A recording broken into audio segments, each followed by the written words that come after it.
L'Union européenne est finalement arrivée à un accord pour le déblocage d'une aide financière à l'Ukraine à hauteur de 50 milliards d'euros.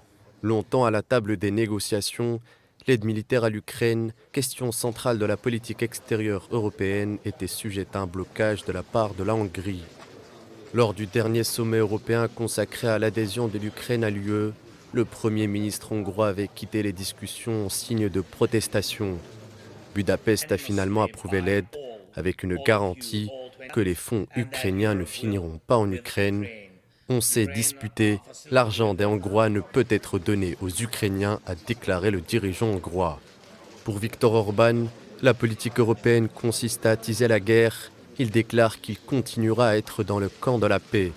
La Hongrie, maillon faible de l'Union européenne dans sa guerre de proximité avec la Russie, tient une politique nationaliste.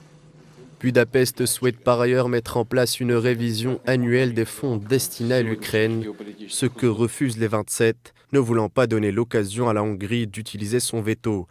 Orban est accusé par les dirigeants européens de procéder à un chantage pour obtenir plus d'aide de Bruxelles en échange de la levée du veto. Dans le même sillage, pour financer la guerre ukrainienne, les États-Unis souhaitent depuis plusieurs mois rentabiliser les avoirs russes gelés, 300 milliards aux États-Unis et 200 milliards en Europe. L'Union européenne reste cependant sceptique quant à l'utilisation de ces fonds, qui poserait la question de la légalité d'une telle manœuvre.